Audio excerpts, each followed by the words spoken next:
Okay, good morning everyone. My name is Tuukka Ahoniemi, like you just heard.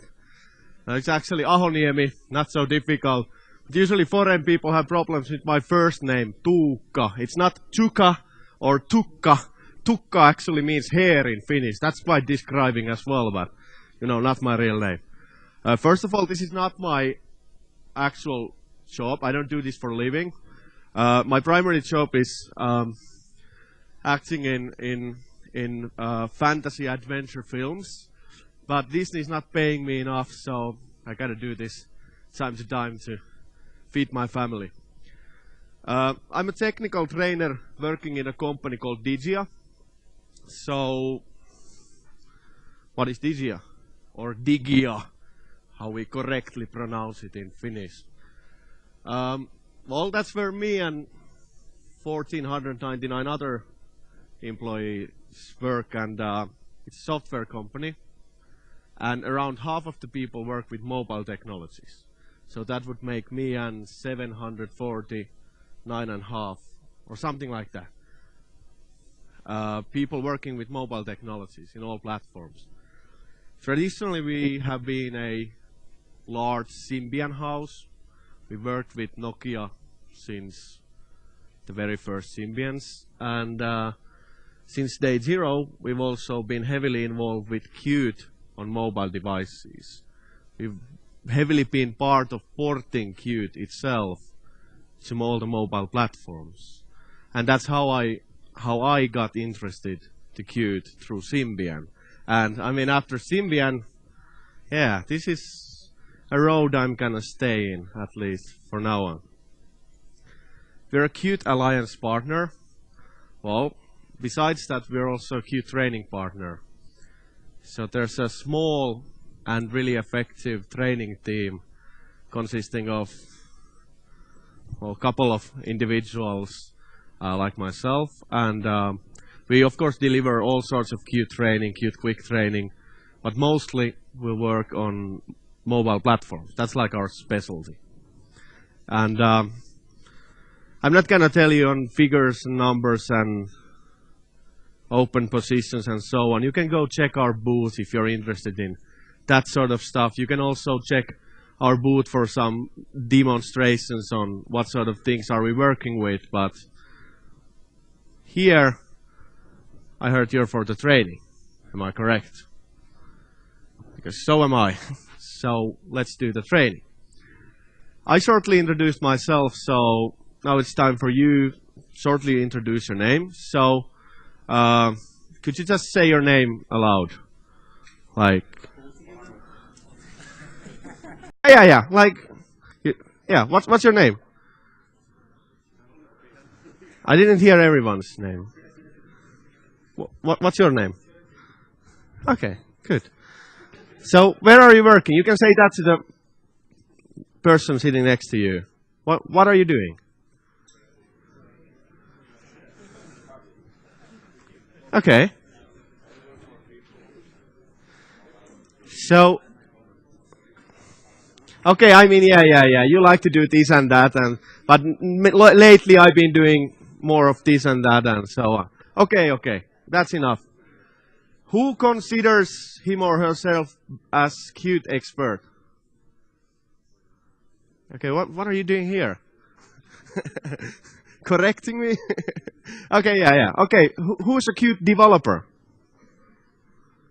Okay. Who has never done anything with Qt? Okay, that's nice. Not a problem. Who has done something with Qt on mobile platforms? Great. Who has done something with Qt but not on mobile platforms? Okay, good. Promising. Our target for today is basically to get a good kickstart for starting to work with Qt on mobile devices. Like,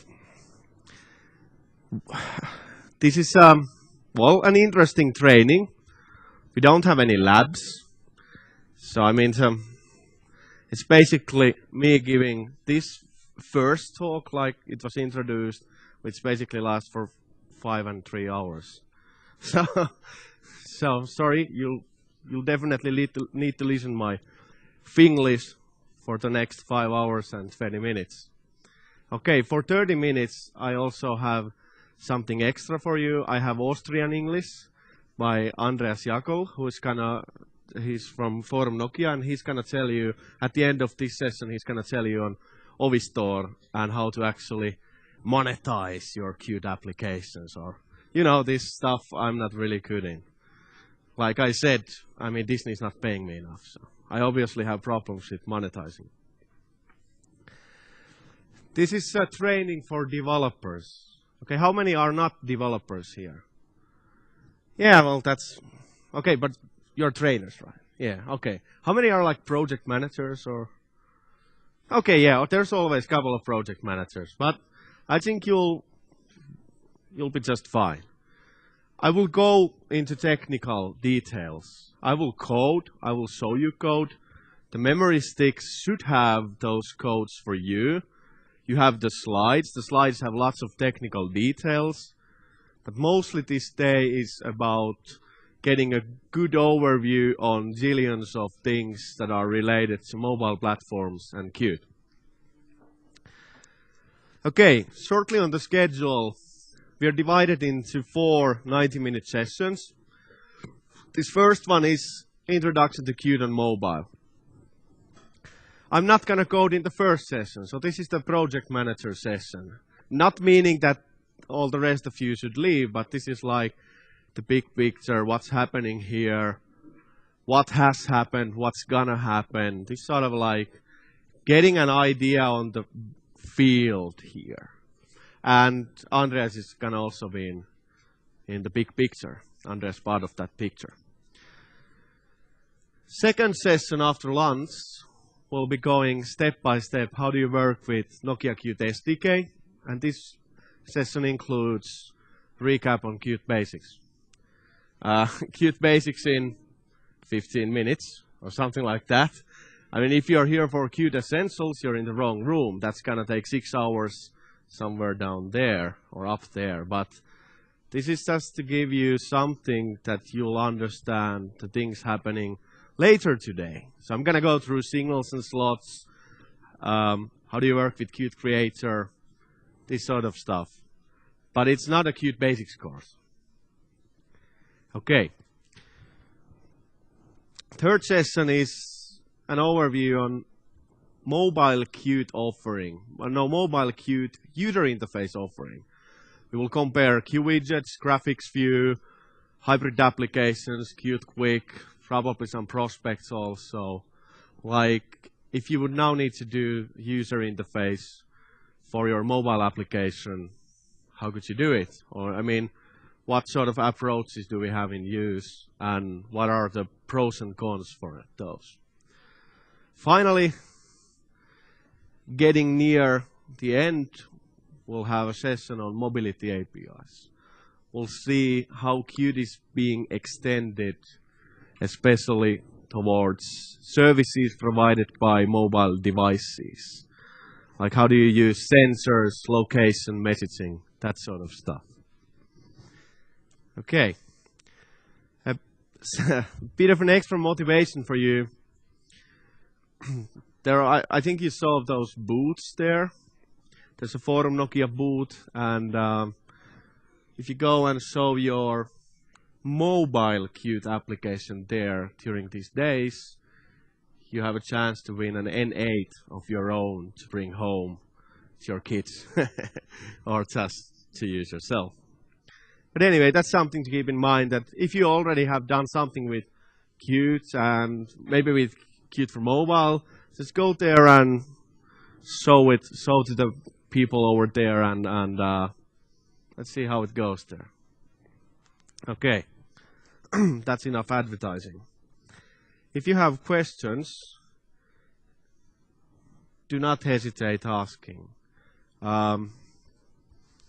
Yeah, you will get a microphone somewhere, and it's gonna be recorded to the camera, but no, just do not hesitate asking. I mean, just, yeah, not a big deal. I mean, all this stuff that's coming out from my mouth is also getting recorded, so you're not making the recording worse. Trust me. Okay, any questions so far? Okay. Kind of scared you off there, didn't I? Yeah, good. Let's start with what is Qt? What is Qt? I mean, yeah, Qt developer days, Qt this and that. But what actually, how would you describe Qt? Okay, I think, oh. Yeah. Well, but I mean, like one sentence description of Qt.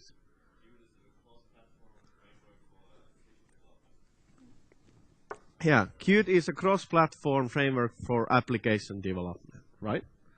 Yeah, exactly. You have read it somewhere. Yeah, that's what says in the official slide sets and so on. I mean, that's how I would describe it as well. That's correct. Well, what does that mean? Cross-platform application development framework for C++. Okay. So what it means is that you do applications with Qt. Qt is something that forces you to do, well, not forces, allows you to do applications in a certain level using certain classes with C++. So we will write C++ code and just use classes which have Q in front of their names. And then we can easily build applications for a variety of platforms.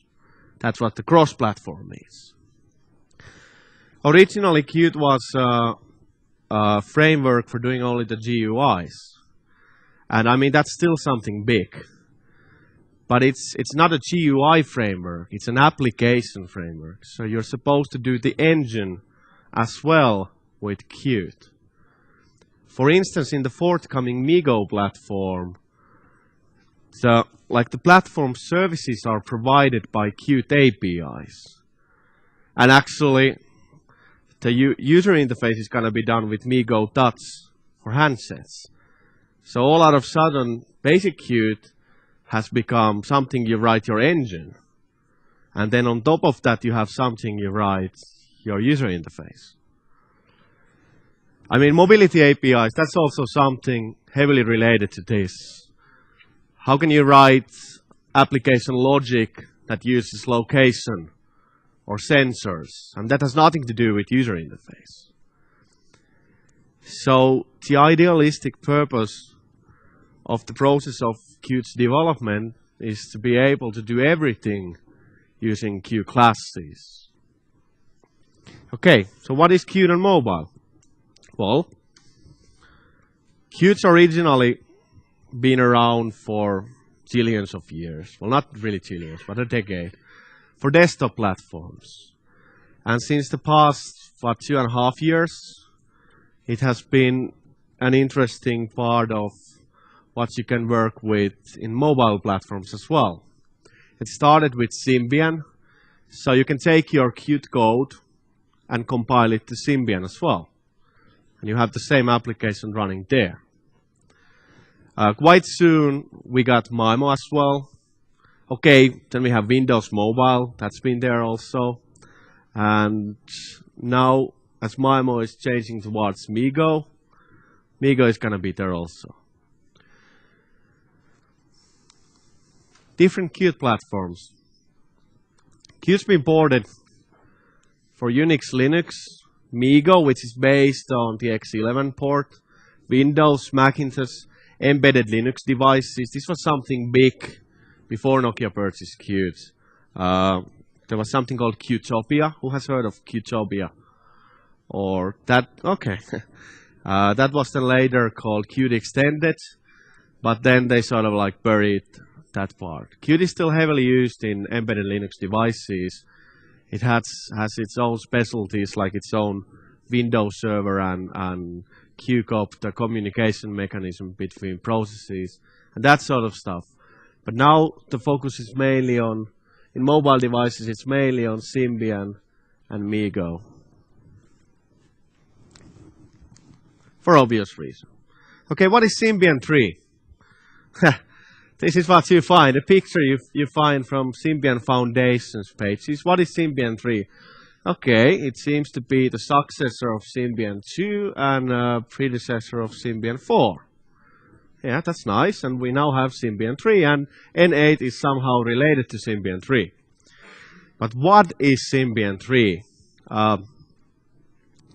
Well, it's the newest Symbian platform. It's based on, well, Symbian 1 and 2, which was previously called S60 5th edition. And the difference between 5th edition and its previous version, 3rd edition, is that 5th edition is Touch UI. So basically, Symbian 3 is the platform for the newest touch Symbian phones. You can go to Symbian Foundations pages. This is open source. You can download the SDK. You can download the emulator. You can play around with Symbian 3. You can write native Symbian applications there. The UI framework is still made with Avcon, which is the traditional S60 UI framework in Symbian 3. But sort of what is new here in Symbian 3 is that it supports Qt natively. They call it that Qt's there as a technology preview. Okay, Qt's not a technology preview. But why is it the technology preview in the Symbian 3 devices? Is that in Symbian 4, the whole framework will be done using Qt. There's going to be a new user interface framework there. We no longer have Avcon there. We cannot write Avcon applications, those traditional S60 applications. Symbian is going to be there as an operating system. It's not going to go anywhere. And in my opinion, it even shouldn't go because, I mean, Symbian throughout these years, it's very well optimized and polished operating system. It's not built on the fact that, hey, you can buy memory for your phone as well. But it's designed for the devices where memory and power management are something really essential. So as an operating system, there's nothing wrong with Symbian. What has been a bit problematic in Symbian has been this Avcon. First of all, people don't like writing applications to Symbian. I mean, I did Symbian as well, and during our 5-day standard Symbian induction course, at the end of day number 4, we will get something visible in the screen. Before that, we have studied memory management, cleanup stack, leaves, trap harnesses, active objects, threads, and all those zillion Symbian coding conventions. So it has been a really difficult platform to approach. Also, the user interface, I actually do have my device here. Oh. This is Symbian 3 now. I have an N8 here plugged with TV out. So, this is the traditional S60 look and feel. And for me, this is completely okay. This is what I want because I'm Finnish. This is what I'm used to. I've been using a phone like this since the 90s, and also I'm an engineer, so this makes perfect sense. But you probably heard of this whatever phone, and I guess that's something different. People seem to like different sorts of things that they can work with their fingers. So that's sort of where Symbian 4 is then going towards. And all of that is going to be made with Qt. So you're actually in a very key position here. The platform says that Qt's only a technology preview in their devices. But what? Okay, just a second. Could you bring the microphone? Yeah. They're saying that it's only a technology preview, but you already know, after my session, you'll definitely know quite a lot from already working with Qt. Yes, a question. I know the Symbian platform before, and how is Qt integrated in the Symbian 2 way of like the leaf procedures and so on and so on? So the Symbian 2 or? No, in the evolution to the Symbian 3. So what has changed in the way? Do I need the descriptors, for example, for the Qt development? Okay, that's a really good question.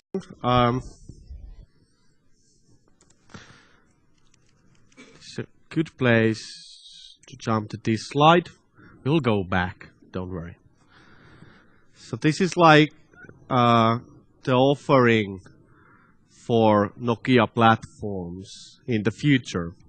This is Symbian 4 here. Underneath, as an operating system, we have Symbian. Then we have Symbian C++, OpenC library, still native services.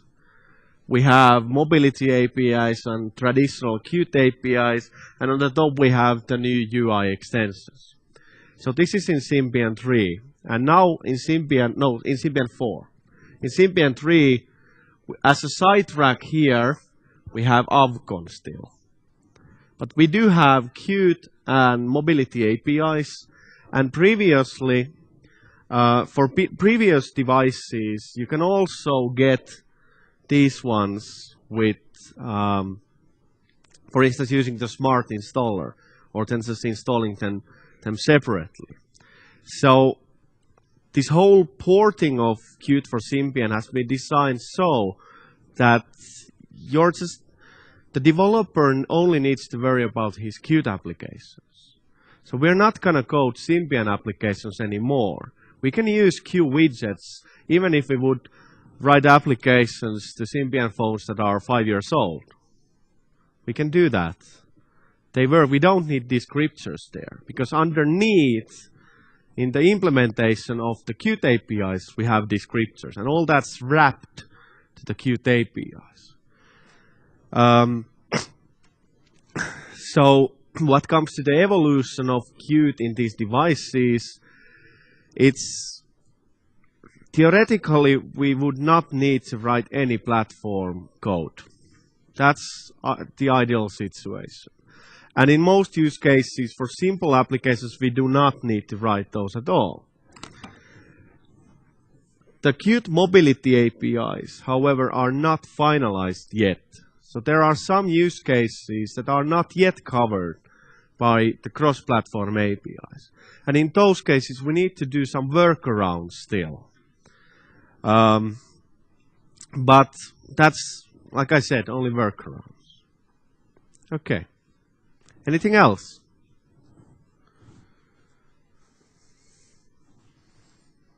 Okay. So this magical transfer back here. So what's new in Symbian 3 compared to other previous Symbian platforms? First of all, Symbian 2 was just something that only 5 devices were created, and all of those I think in Japan, I think it was for Japanese markets. So Symbian 1 is basically the real predecessor of Symbian 3 as like a larger platform. And in Symbian 3, what we have is, first of all, multiple home screens. Finally, we have multi-point touch. So the screen is now capacitive. And the previous one was resistive then. Yeah, good, because I seem to confuse those. So you can now do multi-touch, but you can't use it with your gloves on, which as a Finn I do hate. I can only press one at a time. I don't need pinching, but obviously some people in warmer countries need pinching. I need to use my phone with my gloves on. Okay. It also has an HDMI output. I, by the way, was not using HDMI. I'm using TV out, so that's why the picture's a bit blurry. That's not a demonstration of the new super cool HDMI output. Oh, that's a clock. But I mean, this one, as you see, it's a bit blurry. That's because I'm using TV out and not HDMI.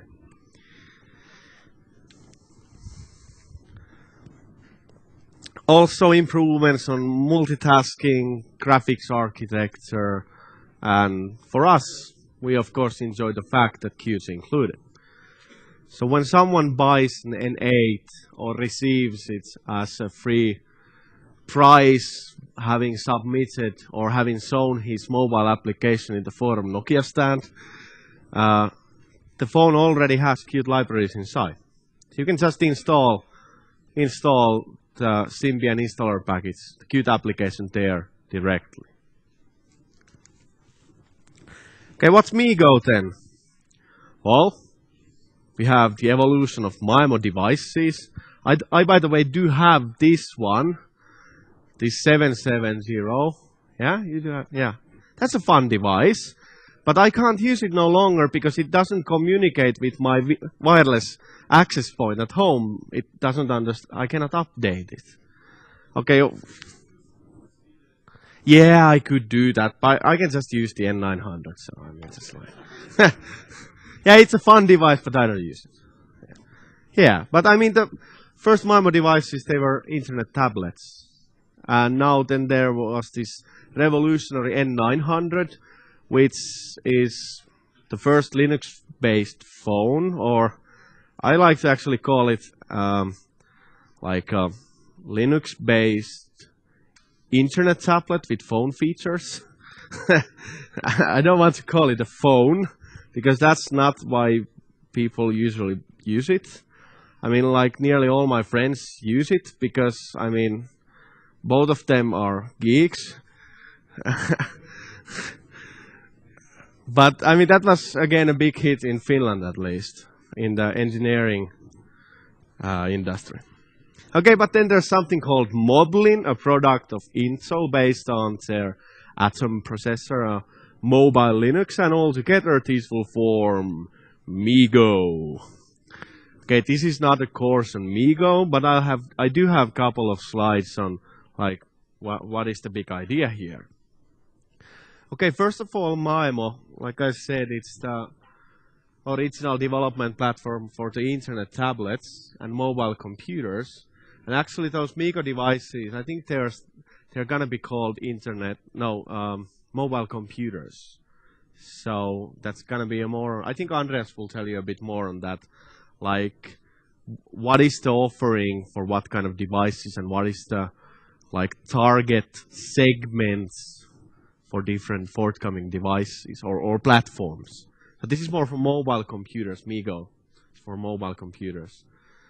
You can go to maemo.org and, well, see the community. It's very community driven. Who is part of or has been part of Maemo community? Great. Great. So the latest version is called Fremantle, or Freeman, I don't know, Fremantle in Finnish. And the UI framework there is based on GTK, which here is of like, what did you say? Well, that's where GNOME is based on. You know, the other thing that tries to, not Qt, the thing that tries to imitate objects, but is based on C. Okay, well, yeah, it's okay as well. It has a Debian-based package manager, so you will get those deb packages. And Moblin is also based on GTK. And this is highly optimized for the Intel's processor. So the MeeGo will be a combination of these two.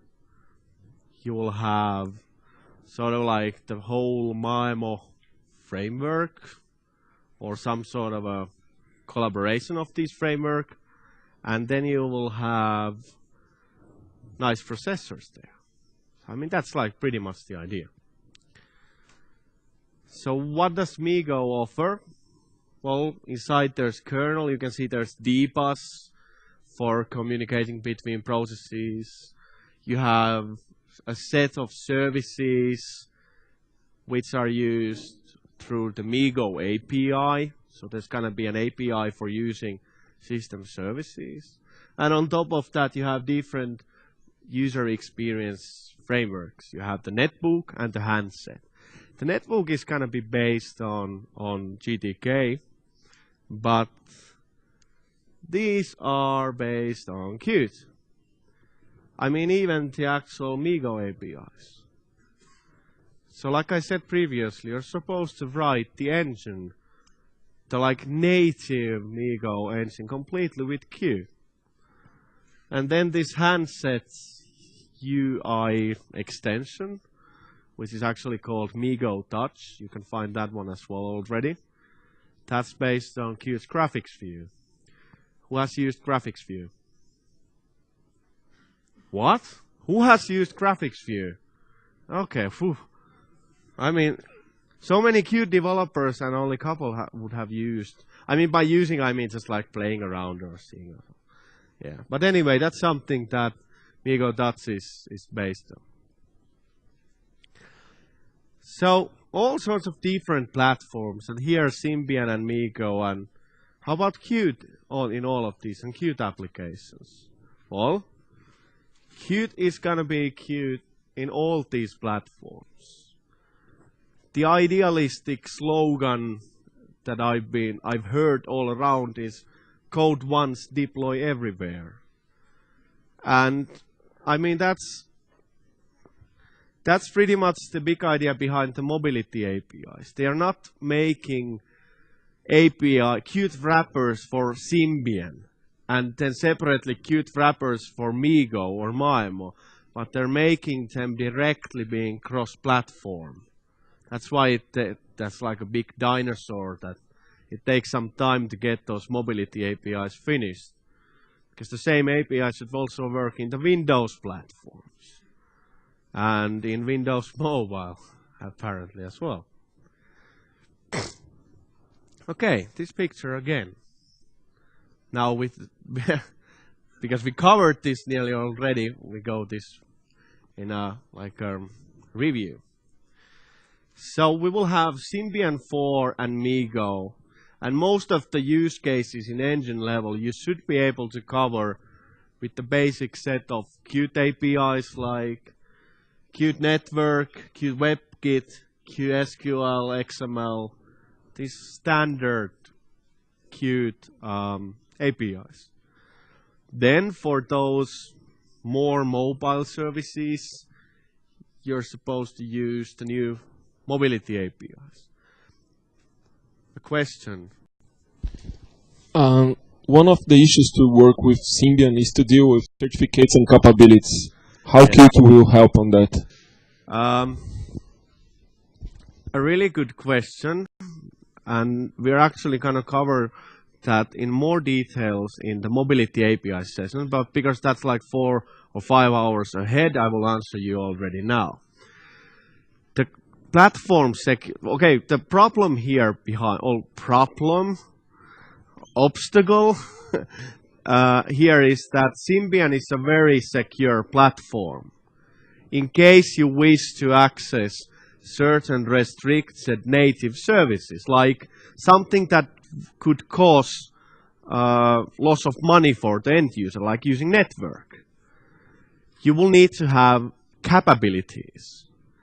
Your process needs to have certain capabilities in order to do secured services. And that's not going to be removed. And frankly, I don't even want it to be removed, because that's what keeps Symbian as a platform secure. Now, the problem here, when it comes to developing Qt applications, is that those Qt applications are wrappers around those native services, which require capabilities. Okay, so this basically means that our Qt application also will require those capabilities if we install it to Symbian platform. So the real obstacle here has not been this, but a process called Symbian signed. That getting those capabilities has been a quite huge obstacle previously. But that's something they've luckily found out that, hey, maybe this is what keeps people frustrated with this platform, that it takes zillions of dollars and hours of time to do that signing process. So now they actually lowered the level really much. You can actually, if you're publishing in Ovi Store, you can actually have the Ovi Store sign your application on behalf of you. You can do self-signing, and then Symbian Foundation offers you a Symbian signed online, where you can just send your sys packets and immediately receive it back signed. This is, of course, you cannot use this for all purposes. There are a couple of more restricted capabilities, and for those you would need go through the actual signing process. But for the majority of use cases, especially if you're doing like applications, you should have no longer like major problems with Symbian platform and its capabilities. Okay. How do you work with Qt on mobile platforms? You will use Nokia Qt SDK. This is the easiest approach. Nokia Qt SDK is a combination of Qt Creator, the IDE, all Nokia platform SDKs. You no longer need to install separately Symbian SDK, then Maemo environment, which would be inside some virtual machine running Scratchbox and so on. You just install one package and you have those there. It also comes with something called Qt Simulator, which is a tool for doing really quick testing for your UI and simulate mobile, the mobility API events, for instance. It also provides on-device debugging for the Nokia devices. We will play around with that application or that SDK here for the whole day. Okay, if you install Qt, like standard Qt for all platforms, what do you get? You will get a bunch of modules, which now are around 15. I stopped calculating at some point after 12. So you will get around 700 classes that start with letter Q and basically form the framework for you to use. You will get a bunch of tools for compiling your Qt projects, QMake, a couple of compilers. You will get a set of development tools. But all of these are actually inside the Qt Creator nowadays. Who has used Qt Creator? Yeah, you know, these are basically your hammer and play keys there. So, I mean, there's a bunch of tools inside, but normally you just press play or the hammer, depending on whether you want to only compile or you want to compile and execute. Okay, what sort of APIs do we have in Qt? Qt Core, like the heart of everything. The object model, basic data types, processes, threads, that sort of stuff comes from here. Qt GUI, set of widgets, the whole communicating with the native Windows server, SQL database support, XML support, networking in both high and low level. You can do sockets, you can do direct HTTP requests. Something interesting is also here, WebKit. Who has used WebKit? Or who knows what is WebKit? Yeah, you have Qt APIs for WebKit. That's something nice. We'll shortly discuss on that today when it comes to making custom UI with hybrid applications. By the way, are there any web developers here? Okay. Yeah. Good. Okay, that's something you might be interested in if you're working with web technologies. That's something, obviously, I'm not so interested in. Okay, Hey, then there's also a mobility API roadmap. We will have a full session on these, but the big idea is here. Now with 102, which is the current version, you will get, for instance, support for messaging, contacts, a new multimedia framework that will eventually replace Phonon, sensors, bearer management that has already been included, the Qt network. That's, for instance, for doing roaming or to get information on the network configurations on the device. You can already download 1.1 beta version. So I'm not sure whether they already have a release candidate out. Because, I mean, like, this event here would be a good place to publish it. And this is basically what happens every time to me when I'm teaching something on mobility APIs. The new version always comes at the day when I'm doing the training or something like that. But 1.1 has beta. We are not going to go into details of that today because it's already a beta. And you would need to explicitly compile those APIs. And it might still go through changes. I've already done that error that in some courses we work around, for instance, with the camera, like 6 months ago, which is now in beta version. The API has changed in some way. Okay, you will get camera, like I said, landmarks, maps, document gallery, feedback, which is Vibra, basically. And later, you will get local connectivity, for instance, for Bluetooth, and then telephony events, if you're interested in incoming SMSs or incoming phone events. So that's how Qt is going to be extended with the Qt mobility APIs. Okay, in Qt 4.6, what we got, this is not new anymore. I think it's nearly a year since 4.6 was introduced. The animation framework, we're going to look on that today a bit. Multi-touch and gesture support, that's pretty relevant because now we can use that with the N8. That's actually the first Nokia device where we can use the multi-touch support by Qt libraries. Qt for Symbian and Qt for Maemo were also introduced with 4.6. 4.7, which was just out maybe 3 weeks ago, the big thing was Qt Quick.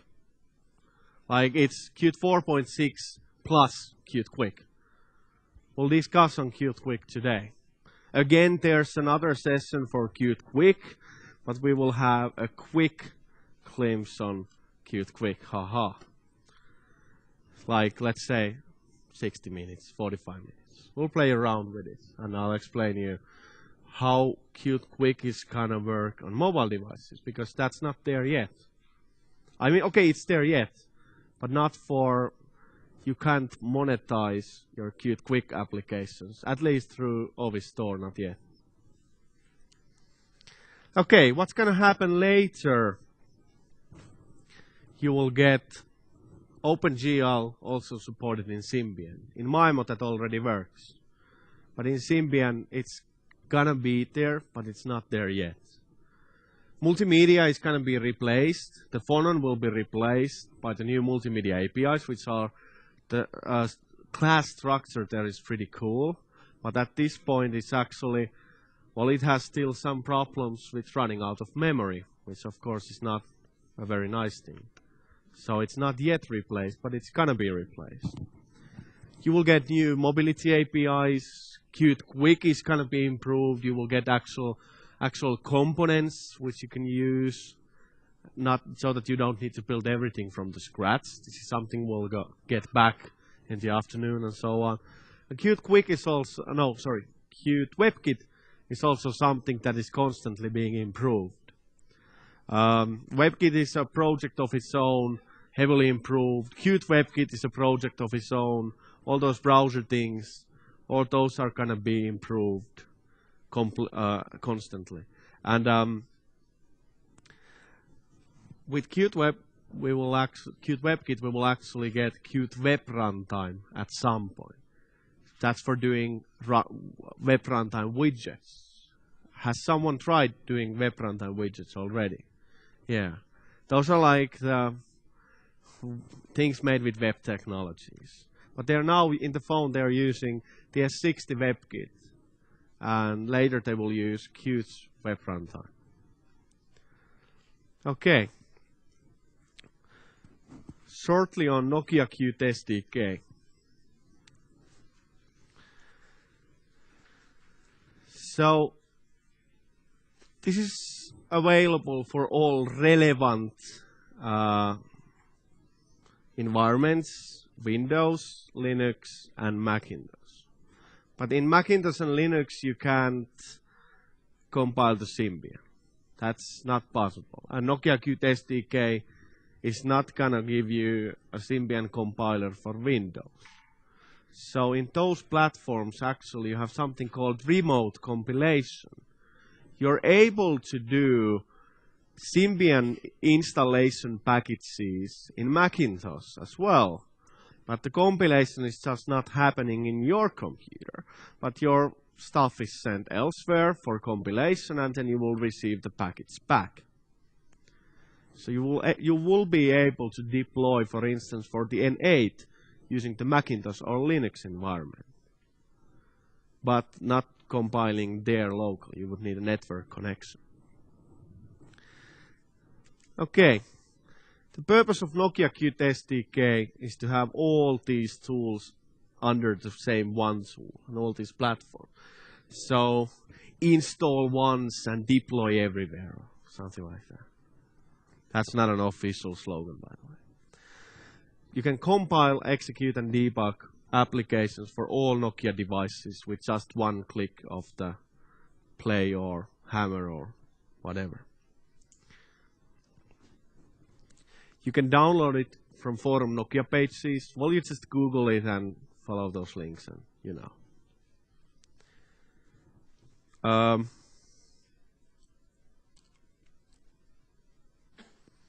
I'm going to show you a bit on the workflow. I will go through this in the next session. I will actually code something. Here I will just explain how are you, in simple cases, how are you supposed to use Nokia Qt SDK. Okay, in Qt Designer, you can design the UI.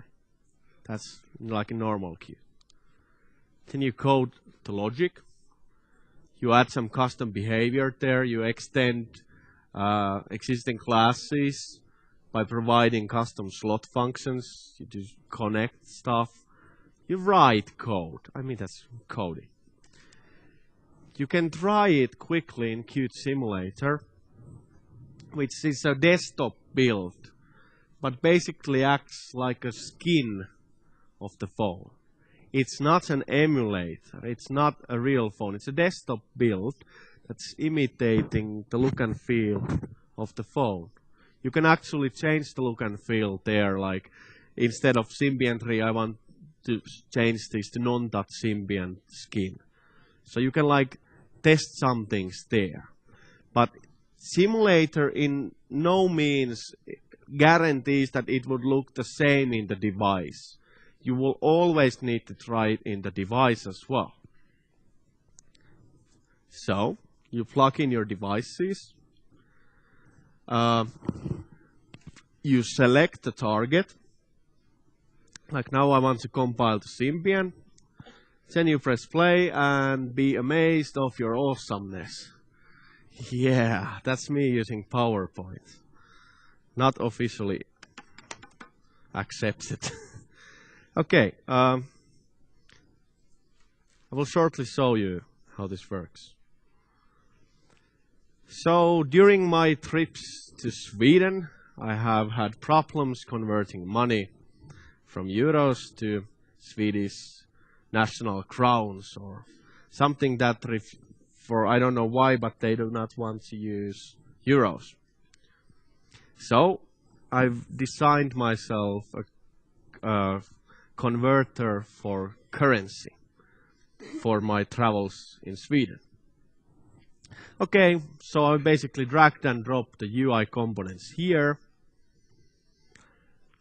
And then I've extended the functionality with what? 1, 2, 3.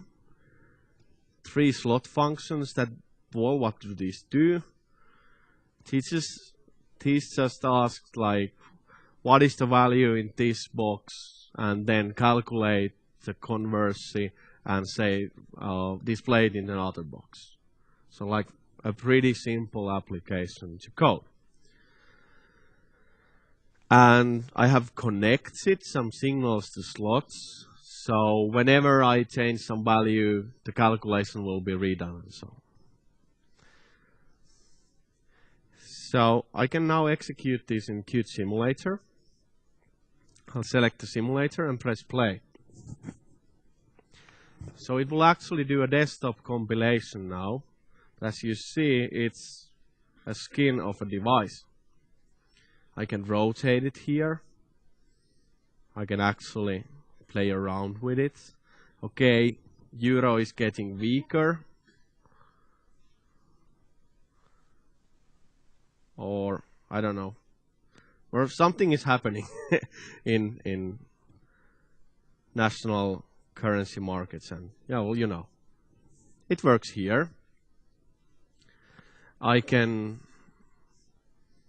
simulate its functionality in a non-touch device. Okay, probably works, but don't want to try anymore.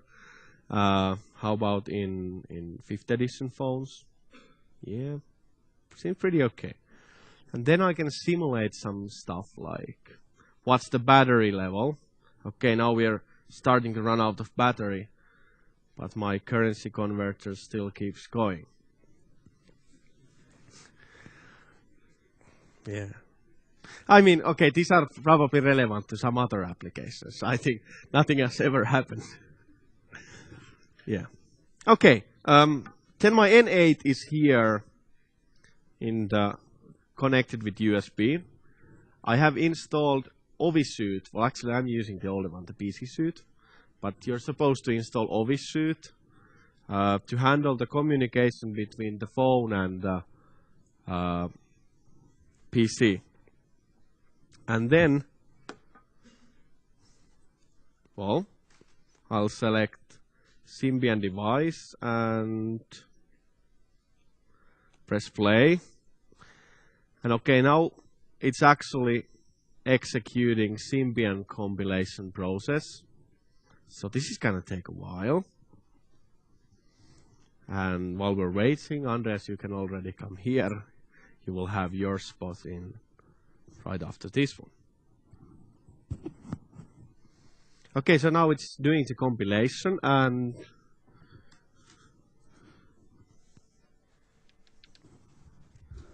this is my N8 here. Now it's installing it, and yeah, here it is.